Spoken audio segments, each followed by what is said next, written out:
FM, your everything on PlayStation. My name is Adekunle Adejumo, and it gladdens my heart to know that you are actually there with us this morning, ready to kickstart the conversation.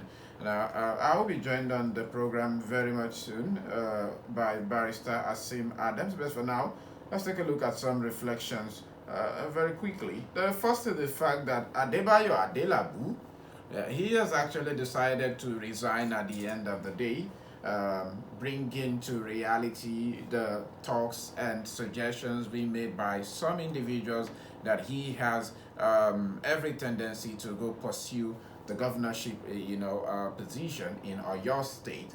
Now, the fact that he's actually put in his resignation, it's not a big deal. I mean, he's allowed to freely pursue any ambition that he wants. But the question would be on the question of rating. What exactly were the performance in terms of the metrics of recording successes he had delivered in the power sector? That's a good question many Nigerians are asking. I mean, maybe it would have been somewhat, applaudable if it was the likes of, what's his name again? The Minister of Interior. Is that Bosun? Olabumi, Dr. Olubumi Tunjiojo, yes. Dr. Olubumi Tunjiojo. Maybe, just maybe, it would have been somewhat amenable in that direction. Well, let's see what the now erstwhile Minister of Power would make out of it in Oyo State, because definitely there is a Sheyi Makinde right there ready to also put up a battle. Now, the agency, the National Agency for Food, Drug Administration and Control, NAFDAC, has actually recently seized about alcohol and other counterfeit products, beverages worth around 350 million naira in Lagos, and they actually posted photos of the products on the social media platforms, across platforms, for people to see. A lot of fake products out there in the market. Now, what does this put out to you as a citizen? It's an SOS. The fact that you need to be extremely careful about what you consume. That way, you don't tend to put yourself in the line of risk. So please do well to take note and buy with caution, maximum caution. Another reflection this morning still, the leadership of the Labour Party, talking about that of Usman and Ninadi, that currently leads from the judgment they receive, and the fact that they are actually been accorded as the party with the legitimate stance.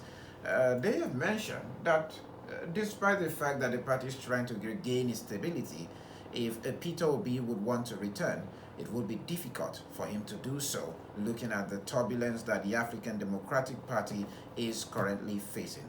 The question is, would he even conceive that to happen? Because Peter Obi had mentioned that some individuals who had served as infantry in the party had decided to throw fire into the party, expecting him to quench the same. And as we also track the development, the likes of Julius Aburede are not giving up anytime soon, as they are continuing to make it known to Nigerians that they would pursue their case up to the Supreme Court, and also, hoping to get something that would be in their favor. Let's take a listen to Usmana Ninadi and how she actually made that position known to Nigerians.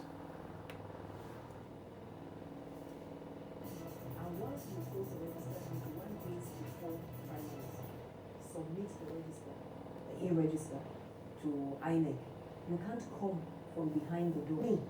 He convinced me to come with him to Labour Party.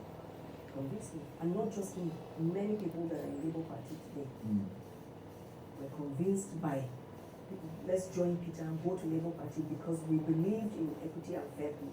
We believed that PDP should have zoned the seat to the south.